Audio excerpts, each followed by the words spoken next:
Hello everyone, this is Ishu Yadav. Now we are going to complete our chapter Biological Classification. Since the dawn of civilization, there have been many attempts to classify living organism. बहुत attempts किए गए living organisms को अलग अलग part में classify करने के लिए.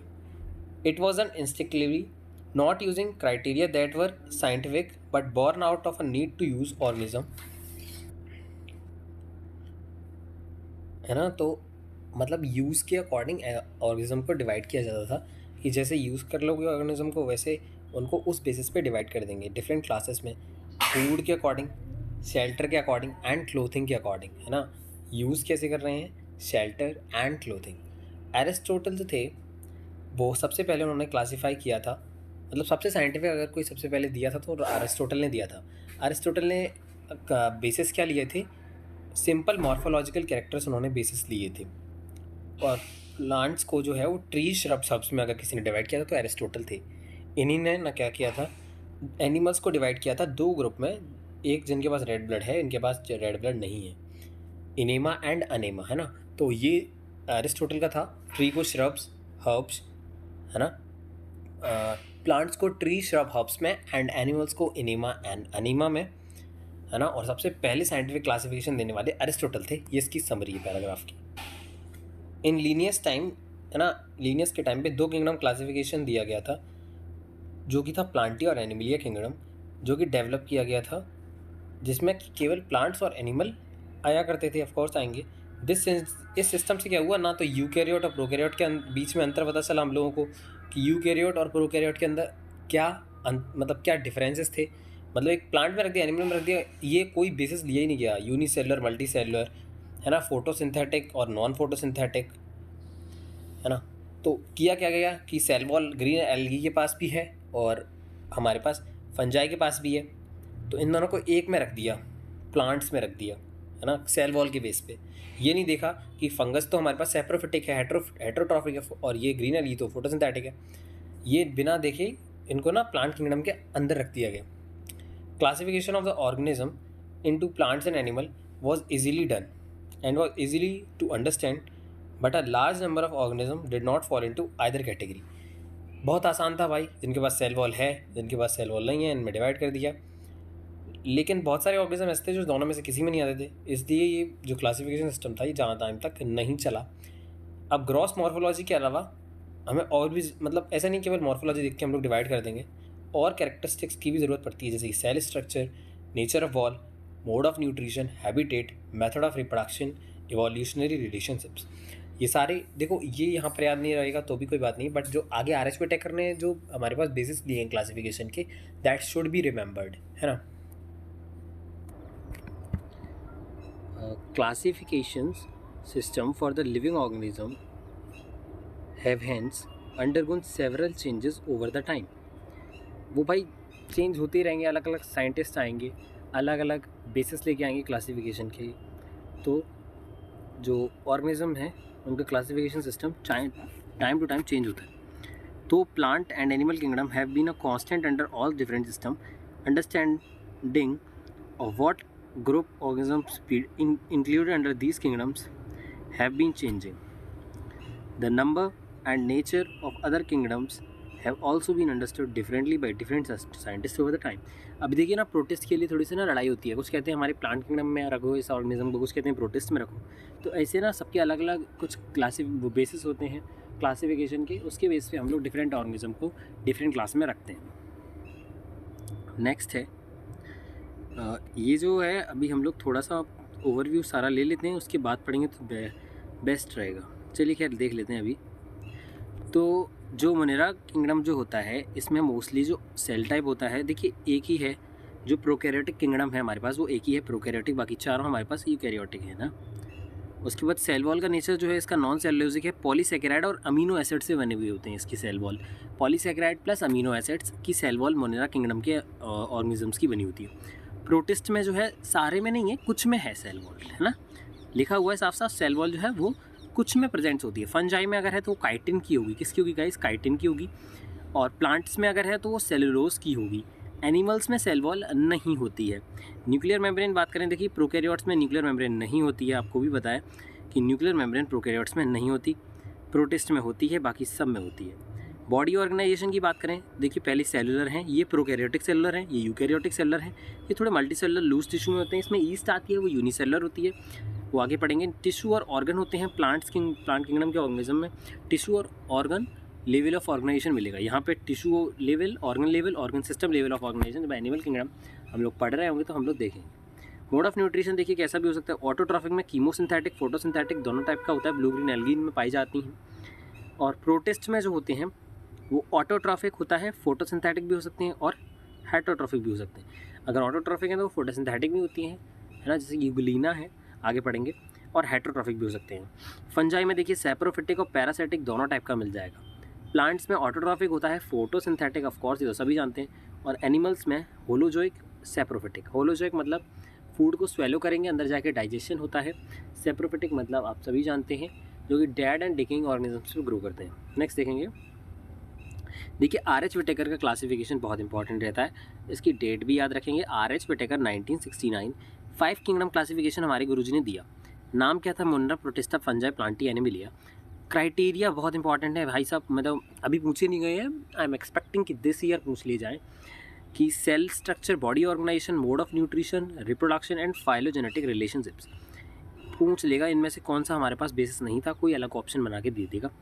तो cell structure, body organisation, mode of nutrition, reproduction, phylogenetic relationships, 3 domain का सिस्टम भी दिया गया था। एक साइंटिस्ट थे जिन्होंने किंगडम मोनेरा को तो 2 डोमेन्स में रखा, और यूकैरियोटिक जो ऑर्गेनिजम्स हैं, है ना, यूकैरियोटिक जो ऑर्गेनिज्म और यूकैरियोटिक किंगडम जो 4 थे उनको 3rd डोमेन में रखा, इसलिए ये 6 किंगडम क्लासिफिकेशन हो गया। क्लियर है ये चीज़? तो 3 डोमेन वाले में 2 डोमेन में कौन थे? प्रोकैरियोट्स थे, और 1 डोमेन में हमारे पास 4 जो यूकैरियोटिक है ना, तो 2 उसमें और 1 4 इसमें, 6 हो गए ना किंगडम। तो 6 किंगडम क्लासिफिकेशन ये हो गया। अब आगे हम लोग देखते हैं, let us look this 5 kingdom classification to understand the issues and consideration that influence the classification. की क्लासिफिकेशन सिस्टम में क्या क्या है जो इसको इन्फ्लुएंस करता है। जो पहले क्लासिफिकेशन सिस्टम था ना, उसमें क्या था कि bacteria, blue green algae, fungi, mosses, जानते हो ब्रायोफाइट्स में जो मॉसेस होती हैं, फर्न्स, टेरिडोफाइट जो होते हैं, जिम्नोस्पर्म, एंजियोस्पर्म, सब प्लांट में रखे हुए हैं। बताइए क्या बैक्टीरिया आज है? नहीं है। क्या ब्लू ग्रीन एल्गी है? नहीं है उस प्लांट किंगडम में। ना फंजाई है, ना बाकी सारे तो हैं। द कैरेक्टर जो कि इन सबको एक साथ लेके आया वो क्या था कि इनके पास सेल वॉल है सेल्स में, जिसकी वजह से इन सबको एक एक किंगडम के अंडर रखा गया, जो कि था प्लांट किंगडम। इस वजह से ये सारे के सारे, जबकि ये और कैरेक्टर्स में अलग अलग हैं, पर इनकी सेल वॉल होती है इसलिए इनको एक साथ रख दिया। It brought together the prokaryotic bacteria and the blue green algae cyanobacteria with the other group which were eukaryotic. इसने क्या किया कि जो प्रोकैरियोटिक बैक्टीरिया थे, है ना, इनको साथ में रख दिया था, है ना। अब सोचिए, आपने केवल सेल वॉल देखी और रख दिया, है ना, प्लांट्स को ब्लू ग्रीन एल्गी के साथ। भाई सब कुछ अलग है भाई, है ना, न्यूक्लियर मेम्ब्रेन नहीं है, सेल ऑर्गेनल्स वैसे नहीं होते, पूरा सिस्टम ही अलग है। और it also group the together the unicellular organism, multi cellular को एक साथ रख दिया। बताइए क्लैमाइडोमोनास स्पायरोगायरा, है ना, ये एल्गी के अंदर रखे गए थे पहले। For example Chlamydomonas spirogyra place together under algae, है ना। This classification did not differentiate between the heterotrophic group fungi and autotrophic green plant. बस सेल वॉल देखी और रख दिया, जबकि ये लोग कितने अलग अलग कंपोजिशन, सेल वॉल के भी कंपोजिशन अलग होते हैं। उसकी काइटिन की बनी हुई होती है और उसकी सेलुलोज की बनी होती है प्लांट्स की, है ना। फंजाई की काइटिन की बनी होती है, ग्रीन प्लांट्स की सेलुलोज की बनी होती है, ये तो पढ़ लिया। When such characteristic were considered, fungi को अलग रख दिया गया, उसको ना दूसरे किंगडम में फंजाई को रख दिया, उनका अलग किंगडम बना दिया। All prokaryotic organism were grouped together under kingdom Monera. जितने भी प्रोकैरियोट्स थे उनको किंगडम मोनेरा में रख दिया गया। और यूनिसेलुलर यूकैरियोट जितने भी ऑर्गेनिजम्स थे उनको हम लोगों ने रख दिया है किंगडम प्रोटिस्टा में। Protista has bot together Chlamydomonas chlorella, Chlamydomonas और क्लोरेला, जो कि पहले एल्गी में रखे हुए थे, प्लांट्स किंगडम के अंदर एल्गी में रखे थे, अब जो है वो पैरामीशियम और अमीबा के साथ रख दिए गए हैं, जो कि पहले एनिमल किंगडम में थे, जिनके पास सेल वॉल नहीं थी। समझिए हमारे पास जो क्लेमाइडोमोनास और क्लोरेला थे वो पहले हमारे पास किस में रखे हुए थे? प्लांट किंगडम में। अभी भी रखे हैं अगर आप प्लांट किंगडम पढ़ेंगे, बट अगर आपसे ये पूछा जाए कि अब ये कौन से में है, अगर ऐसे करके क्वेश्चन पूछा जाए कि now they are placed in which kingdom, अगर सिंपली ऐसे पूछेंगे तो आप कहेंगे कौन सा प्रोटिस्ट में रखे हुए। अगर एग्जाम्पल में पूछ लिए जाएंगे तो आप बताएंगे कि हाँ आपके पास क्लेमाइडोमोनास क्लोरेला, ये ग्रीन एल्गीज होते हैं, है ना, paramecium amoeba.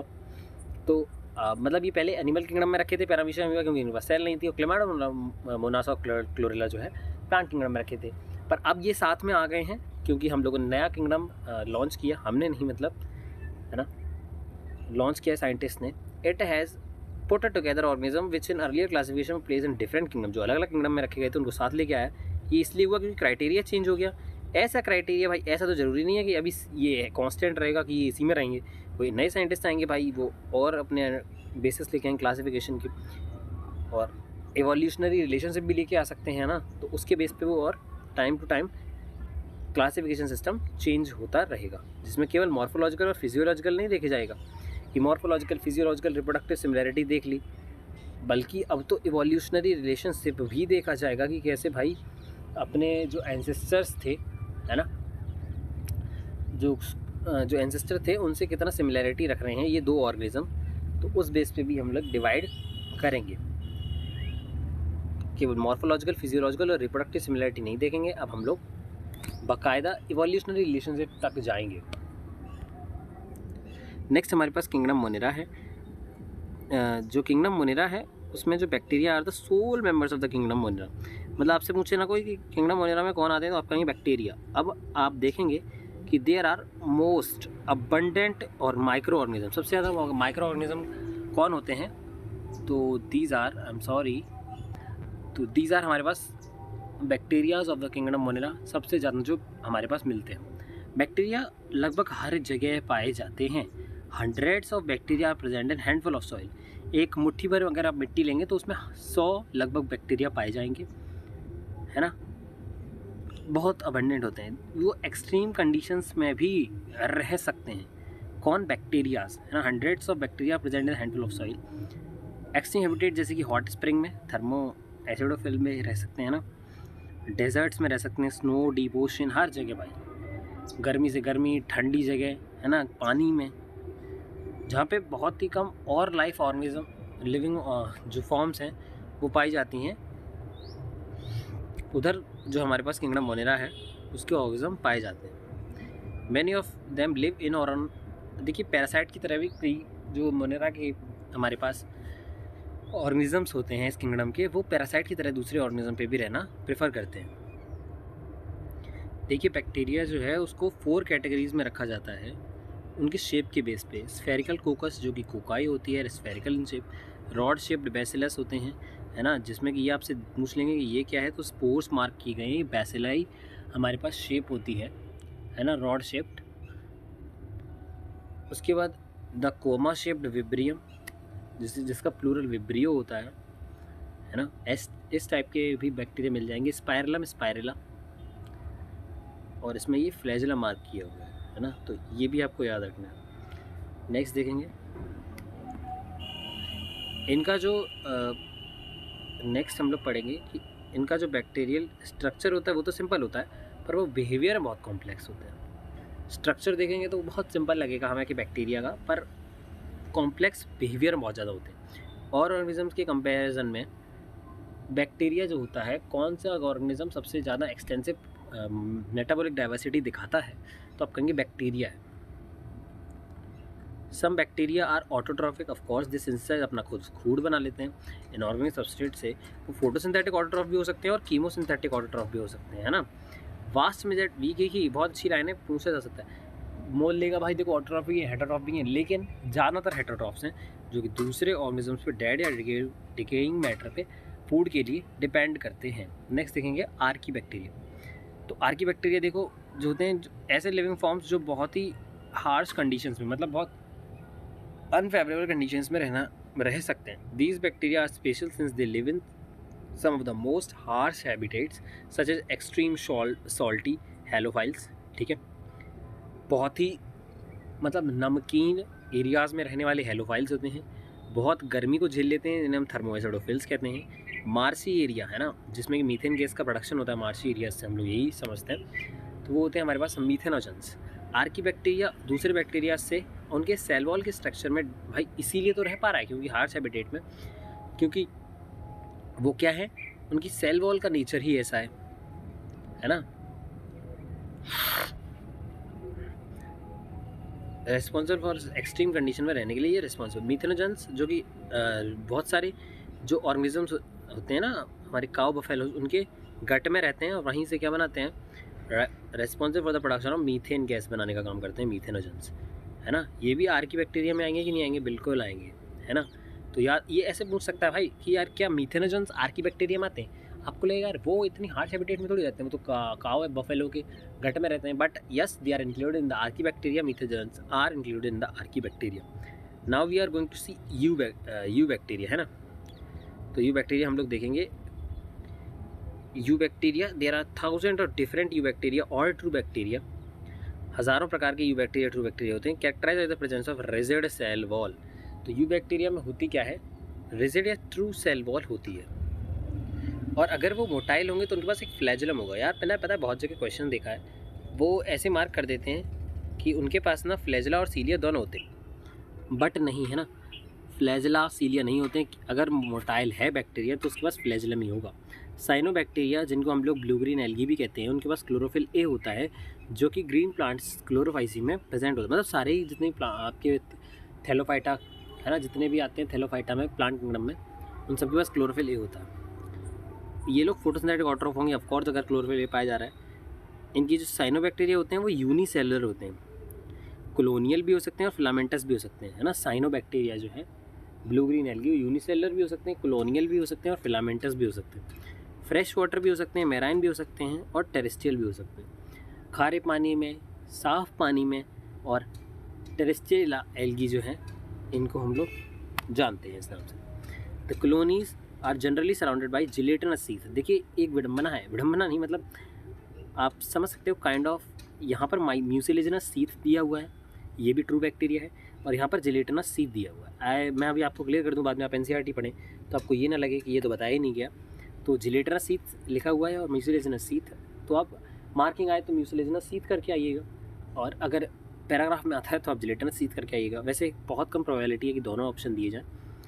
They often form Bloom in the polluted water bodies. देखिए क्या होता है, कई बार ना वो बोल देते हैं कि यार एकदम साफ़ पानी में बनाते हैं एल्गल ब्लूम्स, तो that is wrong. Algal blooms साफ़ पानी में नहीं बनाए जाते। एल्गल ब्लूम्स जो होते हैं वो पॉल्यूटेड वाटर बॉडीज़ में बनाए जाते हैं। किनके द्वारा, यू बैक्टीरिया या साइनोबैक्टीरिया के द्वारा।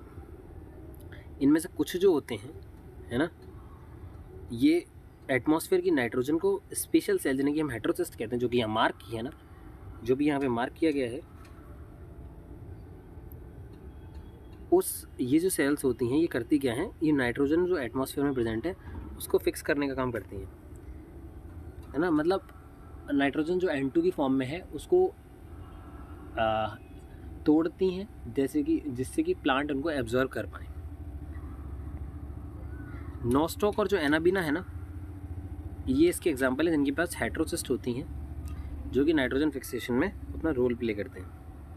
कीमोसिंथेटिक ऑटोट्रॉफ, जैसे कि बैक्टीरिया जो कि वेरियस इनऑर्गेनिक सब्सटेंस को, जैसे कि हमारे पास नाइट्रेट, नाइट्राइट, अमोनिया है, नाइट्रेट, नाइट्राइट, अमोनिया जैसे सब्सटेंसेस जो होते हैं इनको ऑक्सीडाइज करेंगे, और जो इससे एनर्जी निकलेगी, use the release energy for the ATP production. और इससे क्या बनाएंगे, इनसे जो एनर्जी निकली उनसे ATP बना लेंगे। ये बहुत अच्छा रोल प्ले करते हैं हमारे न्यूट्रिएंट्स को रिसाइकिल करने में, जैसे कि हमारे पास नाइट्रोजन है, फॉस्फोरस है, आयरन है, सल्फर है, इन सब का भाई ये रिसाइकलिंग कर देते हैं। नाइट्रोजन, फॉस्फोरस, आयरन, सल्फर, इन सब का क्या कर रहे हैं, ये रिसाइकिल करने का काम कर रहे हैं। कौन, ये जो कीमोसिंथेटिक ऑटोट्रॉफ्स हैं, जो कि ट्रू बैक्टीरिया का पार्ट है। हेटेरोट्रॉफिक बैक्टीरिया भाई साहब हमारे पास सबसे अबंडेंट है नेचर में। बैक्टीरिया तो है ही सबसे, मतलब जहाँ तक यार हमें पढ़ चुके हैं कि जो बैक्टीरिया हेटेरोट्रॉफिक होता है, majority are important decomposers. Heterotrophic तो हैं ही, पर ना ज़्यादातर जो हेटेरोट्रॉफ्स बैक्टीरिया हैं वो हमारे पास इंपॉर्टेंट डिकम्पोजर्स हैं। Many of them have significant impact of human affair. They are helpful. Curd बना सकते हो, दूध से आप दही बना सकते हो, एंटीबायोटिक्स बना सकते हो जैसे कि पेनिसिलियम वगैरह है। नाइट्रोजन फिक्सेशन देख ही लिया आपने, लेग्यूम्स वगैरह में नाइट्रोजन फिक्सेशन का काम करते हैं। और कुछ जो होते हैं लेकिन अच्छे ही नहीं होते, बुरे भी होते हैं। सम आर कॉजिंग पैथोजेंस होते हैं जो कि डैमेज करते हैं ह्यूमन बींग्स को, क्रॉप्स को, एनिमल्स को, पेट्स को, जैसे कि हमारे पास है cholera, typhoid, tetanus, citrus canker. ये बहुत जानी पहचानी मतलब बीमारियां हैं जो कि वेट बैक्टीरिया से होती हैं। कोलेरा विब्रियो कोलेरी से, सैल्मोनेला टाइफी से टाइफाइड, टेटनस सैल्मोनेला टेटनी होता है, और citrus canker I am not remembering, Salmonella citri होता है शायद, है ना। तो ये हमारे पास होते हैं। Bacteria reproduce mainly by fission. Bacteria mainly किससे रिप्रोड्यूस करता है? फिजन के थ्रू रिप्रोड्यूस करता है। कभी कभी क्या होता है, बैक्टीरिया के पास कंडीशंस फेवरेबल नहीं होती, तो जो बैक्टीरिया है वो क्या करता है, स्पोर प्रोड्यूस कर लेता है। अब कंडीशन फेवरेबल थी तो उसने मेन लिया कि फ्यूजन कर लिया, डिवाइड करके फ्यूजन कर लिया उसने, 2 पार्ट में डिवाइड हो गया। फेवरेबल कंडीशन नहीं थी तो उसने स्पोर बना लिए। They also reproduce by a sort of sexual reproduction. Proper sexual reproduction present है नहीं, sort of sexual reproduction by adopting a primitive type of DNA transfer from one bacterium to the other. मतलब primitive type का DNA transferring method ये conjugation अपनाते हैं, इसे हम लोग सॉर्ट ऑफ सेक्शुअल रिप्रोडक्शन कह सकते हैं, पर सेक्शुअल रिप्रोडक्शन तो नहीं। देखिए इस डायग्राम में ना मेरे साथ क्या स्कैम होता था शुरुआत में, कि ये जो डीएनए है इसको वो लिख देंगे कि ये जेनेटिक मटेरियल लिख देते हैं, न्यूक्लियस लिख देते हैं, तो वो गलत कर देता है ऑप्शन में, पता नहीं क्यों। DNA is also genetic material यार, तो फिर पता नहीं, लेकिन वो डीएनए जिस ऑप्शन में होता है वही करेक्ट करेगा।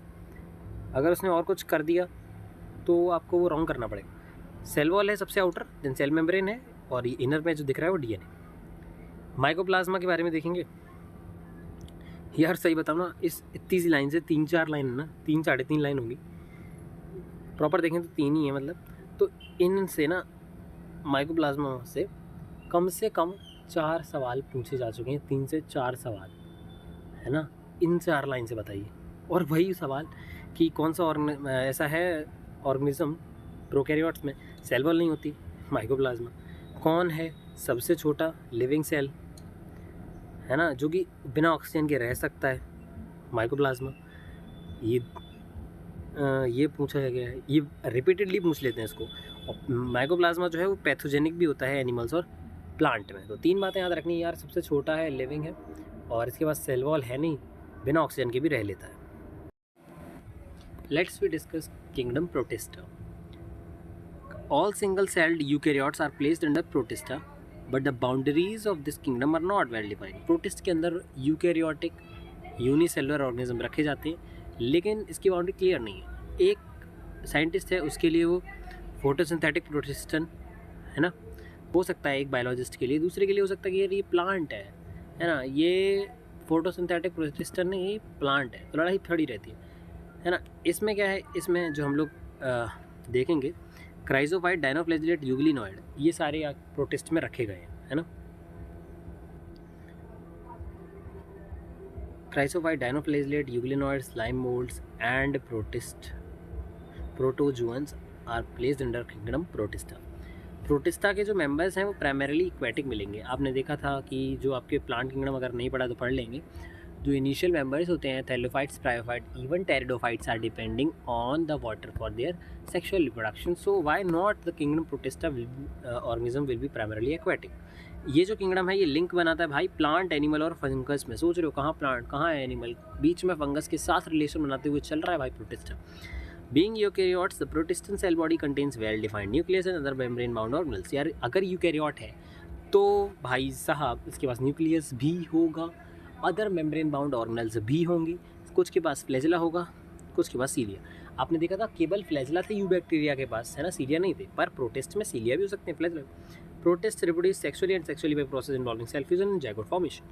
तो जो सेल फ्यूजन और जाइगोट फॉर्मेशन की प्रोसेस होती है, इससे ये लोग सेक्सुअली और एसेक्सुअली दोनों तरीके से डिवाइड कर सकते हैं। नेक्स्ट हम लोग पढ़ेंगे क्राइसोफाइट्स। तो जो पहला जो डिवीज़न आपको देखने को मिलेगा इसमें, है ना, वो आपको देखने को मिलेगा प्रोटिस्टा में क्राइसोफाइट्स का। तो क्राइसोफाइट्स क्या होते हैं, इसमें डायटम्स और गोल्डन एल्गी डेस्मेट्स आते हैं, है ना। गोल्डन एल्गी को डेस्मेट्स बोलते हैं, डायटम्स को नहीं बोलते हैं। Golden algaes are called desmids. ये आपको फ्रेश वाटर और मैराइन वाटर दोनों में मिलेगा। क्वेश्चन पूछ लेगा कि भाई साहब मैराइन वाटर में है कि केवल फ्रेश वाटर, तो आपको कहना पड़ेगा कि मैराइन और फ्रेश वाटर दोनों में पाया जाता है। ये माइक्रोस्कोपिक है, बहुत छोटे छोटे होते हैं और पैसिवली वाटर करंट के थ्रू फ्लो करते हैं। कोई ज़रूरत नहीं है इनको सीलिया फ्लैजेला की, आराम से पैसिवली फ्लो कर जाते हैं वाटर के अंदर। ज़्यादातर जो होते हैं वो फोटोसिंथेटिक होते हैं, most of them are photosynthetic. अब आगे डायनोफ्लेजेलेट पढ़ोगे वो भी आपको मोस्टली फोटोसिंथेटिक मिलेंगे, ये भी क्राइजोफाइट्स भी मोस्टली फोटोसिंथेटिक है। डायटम्स में जो सेल वॉल है वो 2 थिन ओवरलैपिंग शेल्स बनाती हैं जो कि fit together in a soap box, मतलब 2 थिन ओवरलैपिंग ऐसे करके शेल्स बना लेंगे, है ना, एक सोप बॉक्स की तरह 2 थिन ओवरलैपिंग हमारे पास क्या बना लेंगे, ये लोग शेल्स बना लेंगे जो कि टुगेदर फिट करके एक सोप बॉक्स की तरह रिप्रेजेंट होते हैं। इनकी जो वॉल्स होती हैं वो एम्बेडेड होती हैं विद द सिलिका, है ना। इससे क्या होता है कि इनडिस्ट्रक्टिबल होते हैं, मतलब नष्ट नहीं होते भाई। जो सेल वॉल्स थी वो 2 थिन ओवरलैपिंग शेल्स बना लेती हैं, है ना, 2 थिन ओवरलैपिंग जो कि सोप बॉक्स की तरह फिट होते हैं। और सिलिका है क्योंकि इनमें, इसलिए जो इनकी वॉल है वो इनडिस्ट्रक्टिबल होती है। डायटम्स भाई जो है left behind large amount of cell wall deposits in their habitat. ये बहुत सालों तक, जब बिलियन ऑफ ईयर्स तक ये जब उसमें बना रहता है तो ये डाईएटमेसियस अर्थ को, है ना, बनाता है। कौन बनाता है? डायटम्स। अच्छा, आप लोगों से यही पूछा जा सकता है ना, मैंने बहुत जगह देख लिया ये कि diatoms and desmids both have silica cell wall, है ना, जो ओवरलैपिंग सेल वॉल से सोप बॉक्स जैसी है, मतलब 2 थिन ओवरलैपिंग जो शेल्स हैं, क्या वो है ना डायटम्स डेस्मिड्स दोनों में है? नहीं, only and only in the diatoms मिलती है। डेस्मिड्स में ऐसा नहीं लिखा हुआ एनसीईआरटी में, तो हम लोग कहीं केवल डायटम्स में मिलती हैं। वॉल्स जो है इसमें सिलिका होती है इसलिए इंडेस्ट्रक्टिबल होती है, और बहुत सालों तक, है ना, बिलियन ऑफ ईयर तक ये डायटमिस अर्थ बनाते हैं। Being gritty this soil is used in polishing, filtration of oils and syrups. Diatoms are the chief producers in the ocean. Ocean में जो होती हैं वो ये चीफ प्रोड्यूसर हैं। ये ग्रिटी, क्योंकि ये ग्रिटी हैं इसलिए ये करते क्या हैं।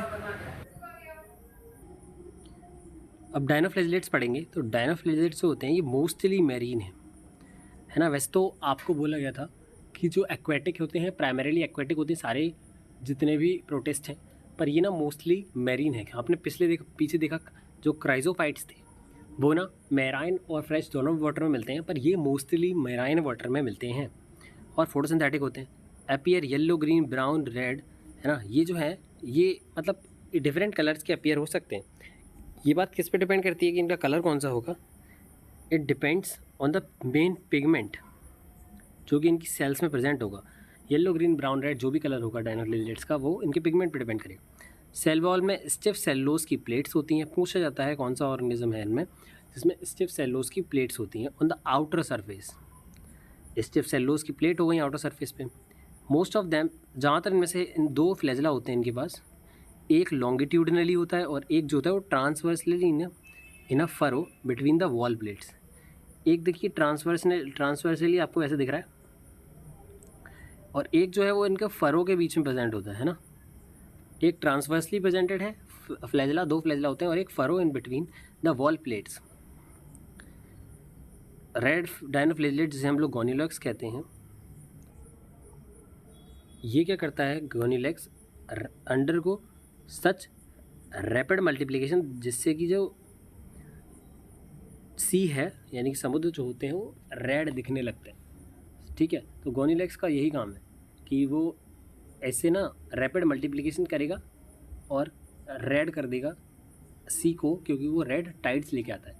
टॉक्सिन भी इनके द्वारा रिलीज़ करे जाते हैं जिससे क्या होता है और सारे जो मेराइन फॉर्म्स हैं वो सब मर जाते हैं, फिशेस जैसे हैं, है ना। नेक्स्ट हम लोग यूग्लिनॉइड्स देखेंगे।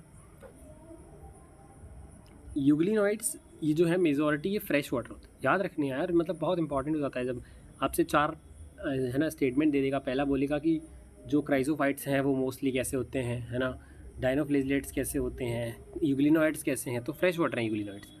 Found in the stagnant water, अच्छा रुके हुए पानी में मिलते हैं। सेल वॉल नहीं है इनके पास प्रोटीन की एक रिच लेयर होती है जिसे पेलिकल कहते हैं, जो कि इनकी बॉडी को फ्लेक्सिबल बना देता है।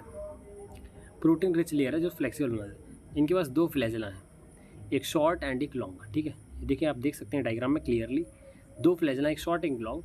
तो they are photosynthetic in presence of sunlight. Sunlight है तो भाई कोई दिक्कत ही नहीं है, फोटोसिंथेटिक है आदमी।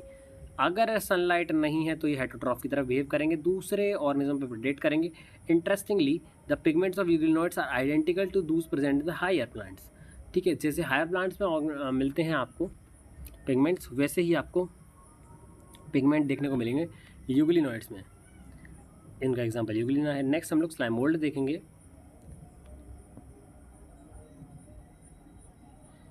अब जो स्लाइम मोल्ड है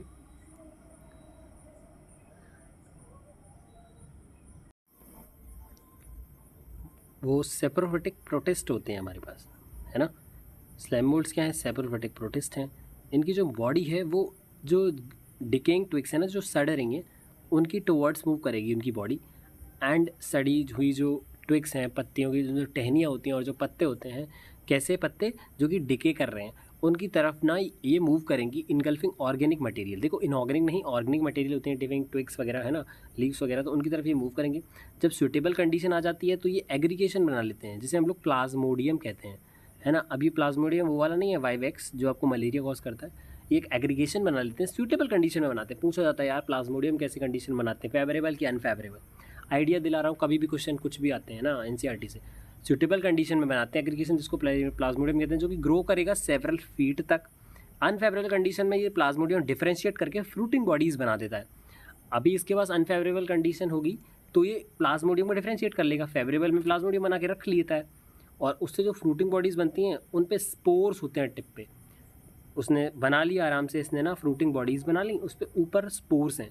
स्पोर पे ट्रू वॉल्स होती हैं, ऐसे नहीं है कि भाई ऐसी लोकल लोकल वॉल रखा है, नहीं, स्पोर के पास ट्रू वॉल्स होती हैं। अब वो ट्रू वॉल्स क्या करती हैं?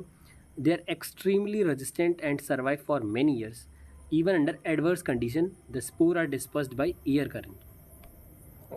अब यार अगर उन पर ट्रू सेल वॉल है तो यार वो तो एक्सट्रीमली रेजिस्टेंट होंगे और बहुत सारे सालों के लिए वह रहेंगे, रेजिस्टेंट भी रहेंगे बहुत, कितनी भी एडवर्स कंडीशन आ जाए उसमें। और स्पोर जो है वो डिस्पर्स किससे किए जाते हैं? एयर करंट के थ्रू। आप स्लाइम मोल्ड का डायग्राम है ना, इसमें ऐसे करके देख सकते हो ये। ठीक है, नेक्स्ट ये पैरामीशियम का दिया हुआ है ना, इसमें 2 न्यूक्लियस होते हैं। नेक्स्ट हम लोग पढ़ेंगे प्रोटोजोन। तो जो प्रोटोजोन होते हैं ना, ये सारे हेटेरोट्रॉफ्स होते हैं भाई, एक आध हेटेरोट्रॉफ नहीं, ये सारे ही हेटेरोट्रॉफ हैं, बहुत इंपॉर्टेंट है ना। और प्रेडेटर की तरह रह सकते हैं और पैरासाइट की तरह रह सकते हैं। इन्हें माना जाता है कि ये प्रिमिटिव रिलेटिव हैं एनिमल्स के। पूछा जाए ना कनेक्टिंग लिंक कौन सा किंगडम है, प्रोटिस्टा है, एनिमल प्लांट और फंजाई के बीच में। पूछा जाए कि एनिमल से कौन से प्रोटिस्ट रिलेशन रखते हैं डायरेक्टली, तो आप प्रिमिटिव रिलेटिव पूछ सकते हैं एनिमल की, तो आप लोग सिंपल सीधे कहेंगे प्रोटोजोआ, है ना। प्रोटोजोआ 4 मेजर ग्रुप हैं। अमीबॉयड प्रोटोजोन जो कि फ्रेश वाटर में रह सकते हैं, सी वाटर में और मॉइस्ट सॉइल पे भी रह सकते हैं। अब ये करते क्या है, मतलब अमीबॉयड हैं तो इनके पास ना सीडोपोडिया होते हैं, है ना, मॉइस्ट सॉइल में रहेंगे। ये है कि इनके पास सीडोपोडिया होते हैं, तो सीडोपोडिया से करते हैं ये मूव करते हैं और अपने प्रे को ना सीडोपोडिया या फॉल्स फीड से कहते हैं, उससे पकड़ते हैं। मेराइन फॉर्म्स के पास सिलिका सेल्स होती हैं, बहुत इंपॉर्टेंट है, बोल देगा फ्रेश फॉर्म के पास जो होती है वो सिलिका सेल्स होती हैं, ऐसा नहीं है। इनके पास जो मेराइन फॉर्म्स हैं उनके पास सिलिका सेल्स हैं। उनमें से कुछ होते हैं एंटामेबा जो कि पैरासाइटिक होते हैं हमारे पास, एंटामेबा हिस्टोलिटिका सुना होगा आप लोगों ने, अमेबिक डिसेंट्री करता है। नेक्स्ट जो है फ्लैजिलेटेड प्रोटोजोन है। ये मेंबर जो इस ग्रुप के हैं वो या तो फ्री लिविंग होंगे या पैरासिटिक होंगे। किसके? फ्लैजिलेटेड प्रोटोजोन के या तो फ्री लिविंग हो सकते हैं या फिर पैरासिटिक भी हो सकते हैं। इनके पास लेकिन फ्लैजला जरूर होगा, चाहे फ्री लिविंग हो चाहे पैरासिटिक हो, फ्लैजला जरूर होता है। अब फ्लैजला होता है the parasitic form cause disease such as sleeping sickness, example Trypanosoma gambiense. भाई फ्लैजिलेटेड प्रोटोजोन होता है, स्लीपिंग सिकनेस कॉज करता है, यही याद रखो, है ना, कि उसके पास फ्लैजला होता है स्लीपिंग सिकनेस जो कॉज करता है, ट्राइपानासोमा गैम्बीज। सीलिएटेड प्रोटोजोन जिसके पास सीलिया है, these are aquatic actively moving organism because of the presence of thousand of cilia. Passively float नहीं कर रहे हैं, जैसे कि आपकी स्टैग्नेंट वाटर में यूग्लिना थी, आपकी क्राइसोफाइट्स के डायटम डेस्मेट्स थे जो कि पैसिवली फ्लोट करते हैं, नहीं, ये भाई एक्टिवली मूविंग है भाई, इनके पास सीलिया प्रेजेंट है और इनके पास थाउजेंड ऑफ सीलिया होते हैं। इनके पास एक कैविटी होती है जिसको हम लोग गलट कहते हैं, जो कि आउटसाइड से सेल सरफेस की तरफ खुलती है ना। ठीक है भाई, अब ये कैविटी के बारे में इन्होंने बता दिया है, इसके थ्रू ऑर्गेनिज्म एंटर करेगा। ऑर्गेनिज्म एंटर मतलब जो इनका प्रे होगा वो एंटर कर देगा, है ना, कैविटी के अंदर, जो कि आउटसाइड सेल सर्विस की तरफ खुलती है। आपको अगर डायग्राम देखना हो ना तो आप कैविटी अगर इसमें देखने जाएँ तो आप साइड में ये कैविटी देख सकते हैं, ये वाली जो है ना, ये कैविटी बोलते हैं इसको ये लोग, ठीक है। और जो कोऑर्डिनेटेड मूवमेंट होता है ना, सीलियास का जो कोऑर्डिनेटेड मूवमेंट होता है वो water along with the food gullet में अंदर चला आता है भाई साहब। फूड लिया पानी के साथ गलट के थ्रू बॉडी के अंदर। एग्जाम्पल क्या है, पैरामीशियम उल्टी चप्पल, आप याद रखेंगे स्ट्रक्चर। स्पोरोजुअन्स का क्या होता है यार, जो अभी आपने पढ़ा है ना, वो प्रोटोजुअन्स थे, है ना, मतलब प्रोटोजुअन्स थे। उसमें आपने स्लाइम मोल्ड जो पढ़ा हुआ था, है ना, वहाँ पर आपने प्लाज्मोडियम पढ़ा था और यहाँ भी आप प्लाज्मोडियम पढ़ेंगे। तो आपको स्लाइम मोल्ड वाला प्लाज्मोडियम अलग है, वो एक एग्रीगेशन बनाते हैं। ये प्लाज्मोडियम स्पोरोजुअन्स में आता है, जो कि प्रोटोजुअन में आता है ना, याद रखेंगे इसको, है ना। तो ये जो स्पोरोजुअन है, इसमें डाइवर्स ऑर्गेनिज्म होते हैं that have an infectious spore like stage. ये याद रखें कि diverse organism that have an infectious spore like stage in their life cycle. Most notorious is Plasmodium malarial parasite, सबसे नॉटी नॉटी मतलब खतरा वाइज सबसे है फेल्सीपैरम जो होता है, आप लोग 11th-12th में पढ़ेंगे falciparum, which cause malaria disease which is staggering effect होता है भाई, बहुत तगड़ा खतरा होता है इससे। ये जो प्रोटोजोन में स्पोरोजोन्स है ना, इनमें इन्फेक्शियस स्पोरला स्टेज जरूर मिलेगी, और ये वाला जो प्लाज्मोडियम है ये खतरे वाला है भाई। नेक्स्ट हम लोग किंगडम फंजाई की ओर मूव करेंगे। किंगडम फंजाई, फंजाई कौन से होता है, unique kingdom of heterotrophic organism. भाई सारे हेटरोट्रॉफिक ही होंगे of course, they show a great diversity in morphology and habitat. भाई देखो बहुत अलग तरीके की विभिन्न प्रकार की देखने को मिलेंगी, और इनका हैबिटेट भी अलग अलग होता है ना। You must have seen fungi on moist bread, bread mould, रॉटन fruits, है ना, आपने देखा होगा सड़ी गली ब्रेड पे, फ्रूट्स पे, ये सब आपको देखने फंजाई देखने को मिलेगी। कॉमन मशरूम जो आप खाते हो, है ना, द कॉमन मशरूम ये ईट। तो टोड चूज जो होते हैं वो भी फंगस होते हैं, आप मशरूम खा रहे हैं वो भी फंगस है।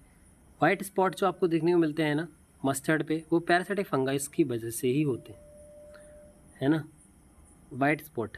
सम यूनिसेलर फंगस जैसे कि ईस्ट होते हैं, वो ब्रेड और बियर बनाने के काम में आते हैं, है ना, ब्रेड है बियर है, तो वो सब बनाने के काम में कौन आ रहा है, ईस्ट आ रही है, यूनिसेलर। कोई और फंगस भी होते हैं जो कि डिसीज़ करते हैं प्लांट और एनिमल्स के अंदर, फंगस और होते हैं वो डिसीज़ कॉज करते हैं प्लांट एनिमल्स के अंदर। वीट में जो रस्ट कॉज करते हैं उन्हें पुशीनिया कहते हैं ना, याद रखेंगे, वीट रस्ट पुशीनिया से होता है। Some are the source of antibiotic जैसे कि पेनिसिलियम है, पेनिसिलियम इज़ अ फंगस, है ना, जो कि एंटीबायोटिक बनाता है। फंजाई कॉस्मोपोलिटन हर जगह मिलेंगे, और वाटर सॉइल एनिमल प्लांट्स हर जगह।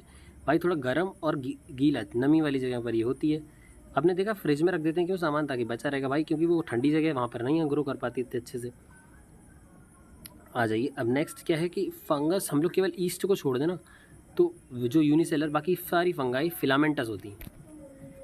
हम लोगों ने किसको देखा, ईस्ट को, ईस्ट यूनिसेलुलर है हमारे पास। बाकी सारे फंगस कैसे हैं, मल्टी सेलुलर है, ठीक है, और उसमें क्या फिलामेंटस भी होते हैं। Their bodies consist of long slender thread like structure, इसको हम लोग हाइफी कहते हैं। जितने अदर फंगस हैं उनमें हम ना थ्रेड लाइक स्ट्रक्चर, इसको हाइफी कहते हैं, वो मिलेगा। Network of hyphae is known as mycelium. अब हाइफी का जो नेटवर्क है उसे माइसीलियम कहेंगे। Some hyphae are continuous tube filled with multinucleate cytoplasm. कुछ में क्या होता है, जैसे कि आप देखेंगे फंगस जो होती है, फंगस है जैसे कि, तो इनमें ना long cylindrical thread like structure ऐसे आपको मिलेंगे, जिसे हम लोग हाइफी कह रहे हैं, है ना। और नेटवर्क जो हाइफी है ये सारे मिला के हम लोग क्या कहेंगे, माइसीलियम कहेंगे, है ना, माइसीलियम कहते हैं इसको। अब होता क्या है कि कभी कभी क्या सेप्टेट भी प्रेजेंट भी हो सकते हैं, सेप्टेट नहीं भी।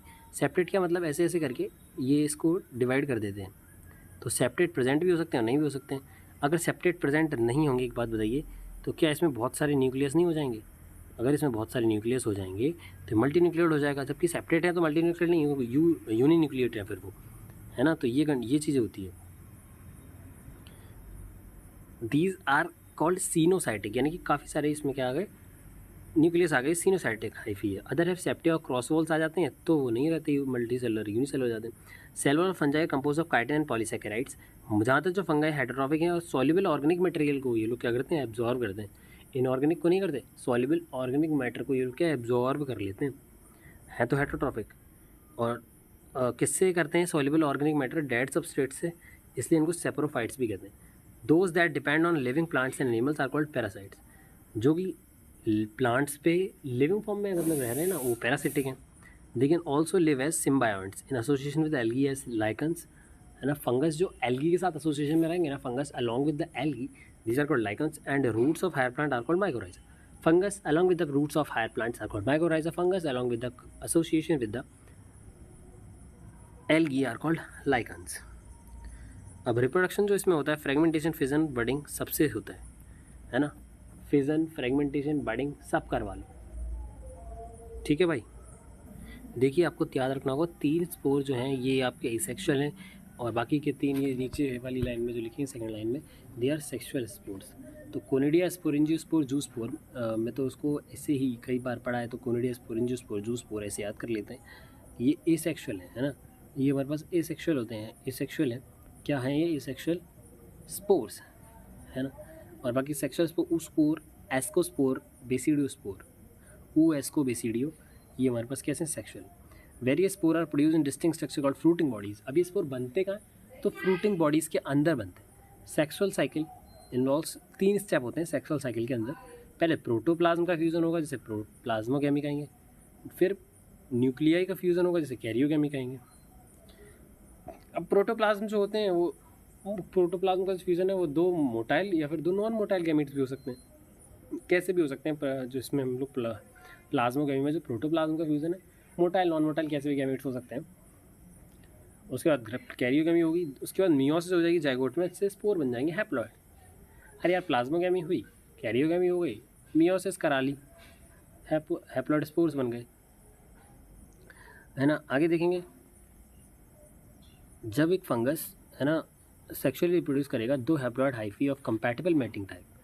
अब सेक्सुअली रिप्रोड्यूस कैसे करें? तो हाइफी मिल जाते हैं भाई, 1-2 मतलब एक जैसे साथ में आ गए और फ्यूज़ कर गए। कुछ फंगस में ना फ्यूज़न जो हैप्लॉइड सेल्स का होता है वो तुरंत डिप्लॉइड सेल दे देगा, फ्यूज़न हुआ, हैप्लॉइड डिप्लॉइड बन गया। कुछ में नहीं होता, कुछ में ना, जैसे कि एस्को और बेसिडियोमाइसिटीज़, बहुत इंपॉर्टेंट लाइन है। एस्को और बेसिडियोमाइसिटीज़ के अंदर आपको एक स्टेज देखने को मिलती है जिसे इंटरवेनिंग डाइकैरियोटिक स्टेज कहते हैं, जिसमें 2 न्यूक्लियस हर सेल में प्रेजेंट होते हैं, है ना। एस्को बेसिडियो में होता है ये 2 न्यूक्लियाई पर सेल प्रेजेंट होते हैं। इस कंडीशन को हम लोग डाइकैरियन कहते हैं, उस फेस को डाइकैरियो फेस कहते हैं। तो कौन कौन सी फंगस थी हमारे पास? एस्को और बेसिडियोमाइसिटीज़ वाली, जिसमें ये डाइकैरियन स्टेज, जिसमें कि तुरंत प्लाज्मोगेमी होने के बाद या फिर कैरियोगेमी के बाद जाइगोट बन तो गया, पर वो इंटरवेनिंग स्टेज में रहा, है ना। तुरंत डिवाइड करके हैप्लॉइड स्पोर नहीं बना लेता, इंटरवेनिंग स्टेज बनाएगा, है ना। और वो स्टेज एस्को और बेसिडियोमाइसिटीज़ में होती है। लेटर जो पेरेंटल न्यूक्लियाई है बाद में वो मतलब डाइकैरियन फेस रहेगा, फ्यूज़ नहीं किया उसको, 2 न्यूक्लियस पर सेल रहे, बाद में फ्यूज़ किया, फिर डिप्लॉइड बन गया, फिर फ्रूटिंग बॉडीज़ बनाई जिसमें रिडक्शन डिवीज़न हुआ, जिससे स्पोर बन गए, ठीक है। बाद में उसने फ्यूज़न किया है, बाद में फ्यूज़न होने के बाद डिप्लॉइड बना, फिर उसने फ्रूटिंग बॉडीज़ बनाई जिसमें कि रिडक्शन डिवीज़न हुआ, है ना। फ्रूटिंग बॉडीज़ में रिडक्शन डिवीज़न हुआ तो स्पोर बने, और स्पोर कैसे थे? हैप्लॉइड स्पोर्स थे। नेक्स्ट हम लोग देखेंगे, ये पूछा जा चुका है 24 में, morphology of mycelium, mode of spore formation and fruiting bodies, ये बेसिस बनाता है डिवीजन ऑफ किंगडम का। मॉर्फोलॉजी माइसीलियम की कैसे दिखने में है, mode of spore formation, fruiting bodies, mode of nutrition लगा के हमसे पूछ लिया था कि क्या ये भी एक हमारे पास बेसिस है डिवीज़न का? नहीं। Morphology, mode of spore formation, fruiting bodies. ये हमारे पास एस्परजिलस का डायग्राम है, ऊपर वाला जो हमें दिख रहा था ना डायग्राम, है ना, ये मैं आपको दिखा देता हूँ। ये हमारे पास क्या है? ये हमारे पास अगैरिकस है ना, ये अगैरिकस है ना। अब इसको बेसिडियोमाइसिटीज़ में आगे पढ़ेंगे। और जो ऊपर वाला था ये म्यूकर है, क्या है? म्यूकर। ऐसे इतना अनक्लियर डायग्राम पूछेंगे नहीं, एस्परजिलस का पूछ सकते हैं, है ना। नेक्स्ट हम लोग पढ़ेंगे फाइकोमाइसिटीज़। सबसे पहला जो डिवीजन है, member of phycomycetes are found in aquatic habitats on decaying wood and moist and damp places. देखो गीले में तो मिलेंगे, गीला तो याद ही रखो, गीला जहाँ है वहाँ मिल जाएंगे एक्वेटिक, पर डिकेइंग वुड है जैसे कि लकड़ी सड़ रही है, ऑब्लिगेट पैरासाइट है प्लांट पे। ये 2 बातें इंपॉर्टेंट है कि यार obligate parasite as a on plant कौन सा है भाई, पूछा जा सकता है कि ऐसा कौन सा फंगस है जो ऑब्लिगेट पैरासाइट ऑन प्लांट मिल रहा है। तो आपको बताना पड़ेगा कि ऑब्लिगेट पैरासाइट ऑन प्लांट फाइकोमाइसिटीज़, है ना। डिकिंग बोर्ड पे भी यही होते हैं। माइसीलियम इसका एसेप्टेड होता है, मतलब समझ रहे हो, वही सेप्टा प्रेजेंट नहीं है। अगर सेप्टा प्रेजेंट नहीं है तो भाई मल्टी सेलुलर हो गया ना, सिनोसिटिक हो गया। एसेक्सुअल रिप्रोडक्शन भी होता है, जूस्पोर से होगा मोटाइल, और एप्लानोस्पोर नॉन मोटाइल, बहुत इंपॉर्टेंट है। दोनों ही एसेक्सुअल हैं, पर क्या है, जूस्पोर मोटाइल है एंड एप्लानोस्पोर नॉन मोटाइल है। These spores are endogenously produced in the sporangium. एक मतलब ट्रिक है, ए और जेड से स्टार्ट होने वाले जितने भी स्पोर्स होते हैं, दीज आर एंडोजीनियसली प्रोड्यूस। तो फाइकोमाइसेटीज में zoospore and aplanospore, zoospore motile, aplanospore non motile, दोनों ही एंडोजीनियसली प्रोड्यूस होते हैं। जाइगोस्पोर बनता है, 2 गैमीट अगर मिल जाएंगे तो जाइगोस्पोर बनेगा। अब ये आइसोगेमस भी हो सकते हैं, सिमिलर मॉर्फोलॉजी के हैं, तो डिसिमिलर अनाइसोगेमस ओगेमस कैसे भी गैमीट यूज़ कर सकते हैं। अब आपको याद रखना है राम से, कैसे, RAM, Rhizopus, bread mould, Albugo, parasitic fungi on mustard. यही जो आपने पिछले पैराग्राफ में, मतलब पिछले पन्ने में पढ़ा था, हाँ ना, पैरासिटिक फंजाई ऑन मस्टर्ड तो एल्ब्यूगो ही होता है ना। Parasitic fungi on mustard is Albugo, और ये म्यूकर आपको स्ट्रक्चर दिखाई दिया। नेक्स्ट जो है वो हमारे पास एस्कोमाइसेटीज होगा,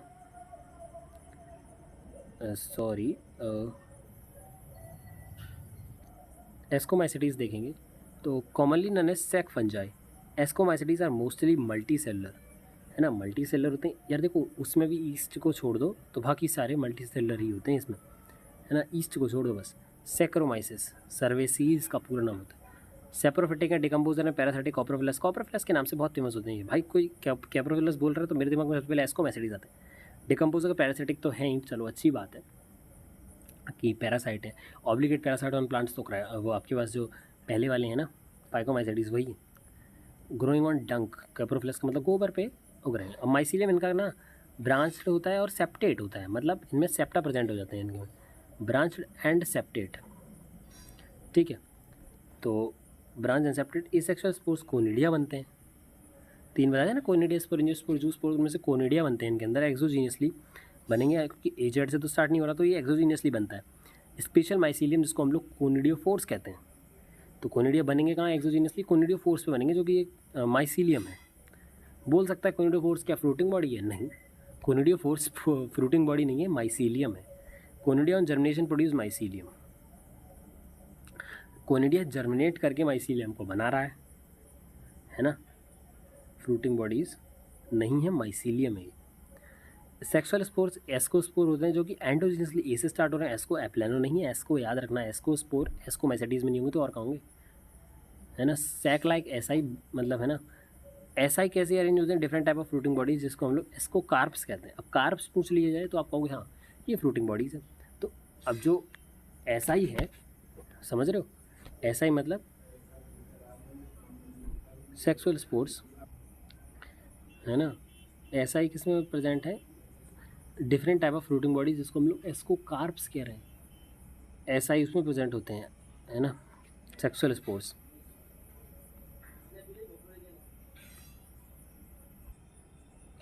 कुछ एग्जांपल्स हैं इसके, जैसे कि Aspergillus, Claviceps, Neurospora. Neurospora is use extensively in biochemical and genetic work, है ना। मैं इसके एग्जांपल्स कैपनी करके याद रखता हूँ, है ना, कैपनी।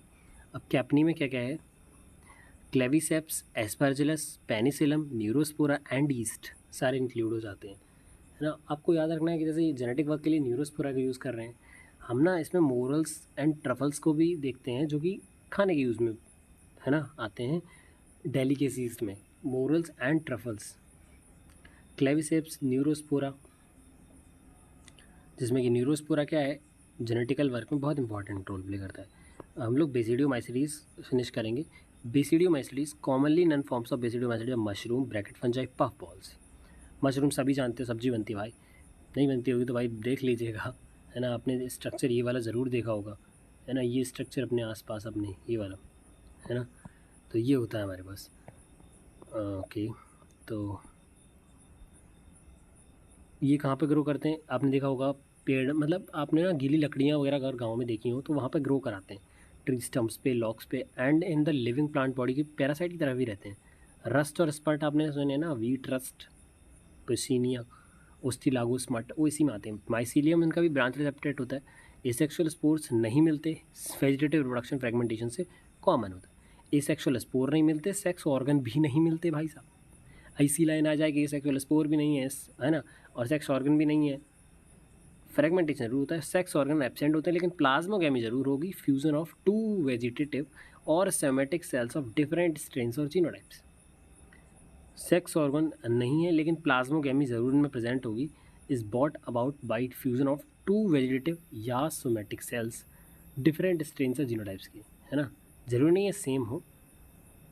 प्लाज्मोगेमी करवा लूँगा, ओके ओके रहता है कि प्लाज्मोगेमी करवा लूँगा, है ना। दो वेजिटेटिव या सोमेटिक सेल्स जो कि डिफरेंट स्ट्रेन से जीनोटाइप्स के हो सकते हैं। रिजल्टेंट स्ट्रक्चर जो होता है इनके फ्यूजन से वो डाइकैरियोटिक होता है, जो कि अल्टीमेटली एक बेसिडियम को राइज देता है। समझ रहे हो, दो फ्यूज़ कर गए, है ना, प्लाज्मोगेमी हो गई, दो स्ट्रेन से जीनोटाइप्स फ्यूज़ कर गए, उनसे डाइकैरियोटिक बना, स्टेज बनी डाइकैरियोटिक, जो कि एक बेसिडियम को राइज देगी। अब ये बेसिडियम जो बन गया, तो इस बेसिडियम के अंदर ही क्या बनेगा, इसी के अंदर कैरियोगेमी होगी, है ना, और मियोसिस भी इसी के अंदर होगी, है ना, बेसिडियम के अंदर ही होगी। समझना मेरी बात को, दोबारा समझना कि प्लाज्मोगेमी हुई, है ना, सेम या डिफरेंट सेल्स और स्ट्रेन जीनोटाइप्स, मतलब सोमेटिक या वेजिटेटिव कैसी भी सेल थी। रिजल्टिंग स्ट्रक्चर डाइकैरियोटिक था, कोई डाइकैरियोटिक स्टेज था, है ना, जिसने कि राइस किसको दिया, एक बेसिडियम को राइस दिया। अब बेसिडियम के अंदर ही कैरियोगेमी यानी कि न्यूक्लियस मिलेगा, ठीक है, दो न्यूक्लियस ऐसे करके मिलेंगे इसमें, ठीक है, दो न्यूक्लियस मिलेंगे, और मियोसिस भी इसी में होगी, प्रोड्यूसिंग 4 बेसिडियोस्पोर। तो बेसिडियोस्पोर्स कहाँ बनेंगे, बेसिडियम के अंदर बनेंगे, है ना। मियोसिस होगी तो बेसिडियोस्पोर्स बनेंगे, जो भी कहाँ बन रहे हैं, बेसिडियोस्पोर्स बेसिडियम के अंदर बन रहे हैं। 4 बेसिडियो 4 बेसिडियो स्पोर बन रहे हैं। अब ये बेसिडियो स्पोर जो है वो एक्सोजीनियसली बन रहे हैं, आउटर बन रहे हैं, मतलब आउटर साइड पे बन रहे हैं। आउटर साइड पे इनके कहने का मतलब क्या है, इनका आउटर साइड पे कहने का मतलब ये है कि ये कुछ ऐसा स्ट्रक्चर ये नहीं होगा, और ये बाहर की साइड बन रहे होंगे, है ना, एक्सोजीनियसली बन रहे हैं। इनके कहने का मतलब ये कैरियोगेमी और मियोसिस होगा, जैसे कि 4 बेसिडियो स्पोर बन जाएंगे, और जो बेसिडियो स्पोर जो है ये एक्सोजीनियसली बनेंगे भाई इस बेसिडियम के ऊपर। बेसिडिया फ्रूटिंग बॉडीज़ में, अब इसकी जो फ्रूटिंग बॉडी है जो बेसिडियो कार्प्स का है। आपने देखा था कि जो वहाँ पर जो एस्कोमाइसिटीज़ में था उसको एस्कोकार्प कह रहे थे फ्रूटिंग बॉडी को, है ना। ये दोनों फ्रूटिंग बॉडीज़ हैं, बेसिडियो कार्प, एस्कोकार्प। इनके एग्जाम्पल देखेंगे तो Agaricus mushroom, ustilago smut, Puccinia, rust fungus. Last जो फंगस है, जो डिवीज़न है वो ड्यूटेरियोमाइसिटीज़। ड्यूटेरियोमाइसिटीज़ जो होते हैं कॉमनली इनको हम इनफेक्ट फंजाई कहते हैं, क्योंकि इनके केवल ना एसेक्सुअल या वेजिटेटिव फेसेस देखने को मिलते हैं। इन फंगस की केवल एसेक्सुअल या वेजिटेटिव फेसेस देखने को मिलते हैं। जब सेक्सुअल फॉर्म्स हमें इनके पता चल जाते हैं तो ये लोग उसमें मूव करा दिए जाते हैं जिससे ही बिलोंग करते हैं। जब हम लोग को पता नहीं होता तो हम लोग ड्यूटेरियोमाइसिटीज़ में रख देते हैं, इसलिए फंजाई इनफेक्टाई भी कहते हैं। ये पॉसिबल है कि जो एसेक्सुअल और वेजिटेटिव फेस हैं, एक बार इनको पता कर दिया गया तो इन्हें, मतलब ये पॉसिबल है कि एसेक्सुअल और वेजिटेटिव फेज जब इनकी पता होती है, गिवन वन नेम, और उन्हें ड्यूटेरियोमाइसिटीज़ में रख दिया। जब सेक्सुअल हिस्ट्री पता चलती है तब इनको अदर क्लास में रख देते हैं। When the linkages were established, fungi were correctly identified moved out of deuteromycetes, है ना। अभी जहाँ तक कहाँ मूव कर जाते हैं, एस्कोमाइसिटीज़ में या फिर बेसिडियोमाइसिटीज़ में। ड्यूटेरियोमाइसिटीज़ में भी एसेक्सुअल स्पोर्स कोनिडिया के थ्रू होता है, आपको याद होगा। एस्कोमाइसिटीज़ में भी कोनिडिया था। माइसीलियम इनका सेपरेट ब्रांच होता है। मेंबर्स इनके ना पैरासिटिक होते हैं, और एक बहुत इंपॉर्टेंट चीज़ जो इसमें है, decomposer of litre and helping mineral cycling. Litre यानी कि फीकल मैटर वगैरह इनका डिकम्पोजिशन करते हैं और मिनरल साइकिलिंग में हेल्प करते हैं इनके जो ऑर्गेनिजम्स होते हैं। एग्जांपल इसके मैं याद रखता हूँ कैट से, है ना। क्या क्या है, कॉलियोट्राइकम, ऑल्टरनेरिया, ट्राइकोडर्मा, ये 3 इसके एग्जांपल्स हैं, है ना। ये एग्जांपल्स आपको याद रखने हैं। नेक्स्ट हम लोग जो है इसमें वायरस और प्रायंस को पढ़ेंगे, है ना। ये मेजर पार्ट है। तो जो वायरस मतलब 5 किंगडम क्लासिफिकेशन में व्हिटेकर ने लाइकन्स के बारे में कुछ नहीं कहा। ए सेलुलर ऑर्गेनिज्म जैसे कि वायरस है, वायरॉइड्स है, प्रायंस है, इनके बारे में कुछ नहीं कहा, है ना। ना ही तो लाइकन के बारे में कुछ कहा है, ना वायरस, वायरॉइड, प्रायंस के बारे में। अब इनको हम हल्के से यहाँ देखेंगे। हम सबको बताया कॉमन कोल्ड हो जाता है, फ्लू हो जाता है ना। ये हम लोगों को पता है, हम लोगों के साथ हो रखा है, तो वायरस की वजह से ही होता है ये सब। Even if do not associated it with our condition, हमने होते हुए तो सबको देखा होगा, अभी तक हमारे साथ ना हुआ कभी कभार, जैसे कि हो सक मतलब ऐसा मुझे लगता है मुश्किल ही है किसी का कॉमन कोल्ड ना हुआ। Virus did not find a place in classification, क्योंकि वो ट्रूली लिविंग है ही नहीं, लिविंग नहीं है वो, है ना। अगर हम if we can understand living as those organism that have a cell structure, अगर हम लिविंग उनको माने जो कि जिनके पास सेल स्ट्रक्चर है, तो इसके ये तो सेलुलर है ही नहीं ना, ये सेलुलर है, तो इसलिए इसको हम लिविंग नहीं मानते। Virus are non cellular, cellular नहीं, organism that character by having inert crystalline structure outside the living.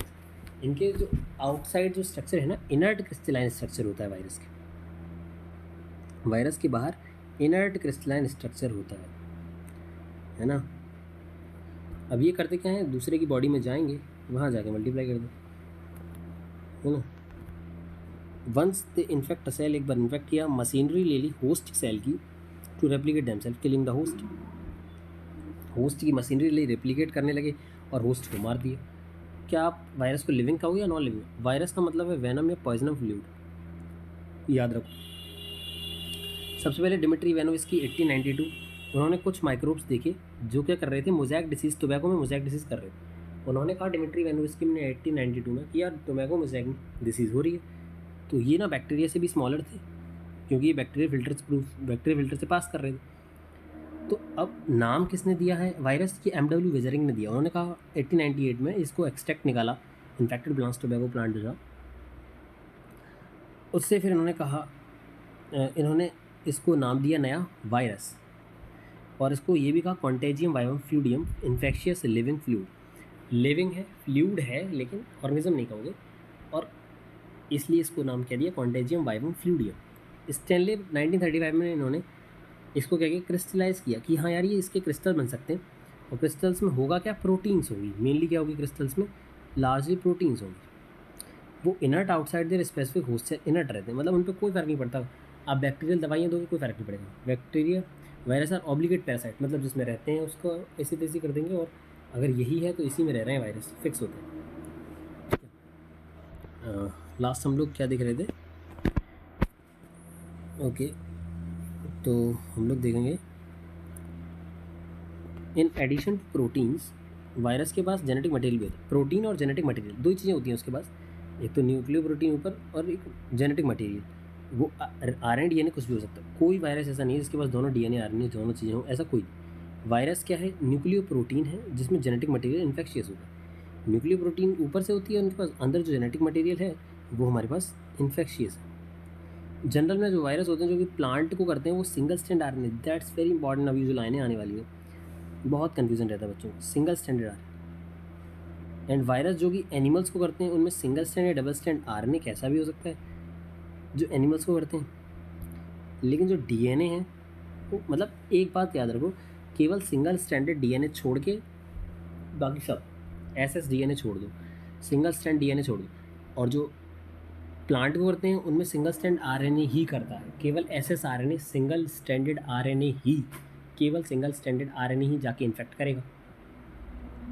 Single stand RNA वाले ही जितने भी आपके पास वायरस मिलेंगे सिंगल स्टैंडर्ड वाले, वो जाके प्लांट को पकड़ लेते हैं, भाई ये मेरे हैं, प्लांट मेरे हैं, मैं सिंगल स्टैंडर्ड हूँ, मैं इनको करूँ। पर एनिमल्स में सिंगल स्टैंड डीएनए छोड़ दो, बस क्या छोड़ दो, सिंगल स्टैंड डीएनए, उसके अलावा single stand double strand RNA और ना डबल स्टैंड डीएनए, ये तो सब एनिमल्स को इन्फेक्ट करते हैं। बैक्टीरियल वायरस जो कि बैक्टीरियो फेज होते हैं, बैक्टीरियल वायरस जो बैक्टीरियो फेजेस कहते हैं, ऐसे वायरस जो कि बैक्टीरिया को इन्फेक्ट कर रहे हैं, है ना, बैक्टीरियल वायरसेस जिसको बैक्टीरियो फेजेस भी कहते हैं। जो ऐसे वायरस जो बैक्टीरिया को इन्फेक्ट करते हैं वो डबल स्टैंड डीएनए रखते हैं, protein coat called capsid, small unit capsomeres का बना हुआ है। कैप्सिड किसका बना हुआ है, कैप्सोमियर्स का, protects the nucleic acid. Capsomeres कैसे भी प्रेजेंट हो सकते हैं, दो फॉर्म में, हेलिकल या पॉलीहेड्रल, हेलिकल या पॉलीहेड्रल।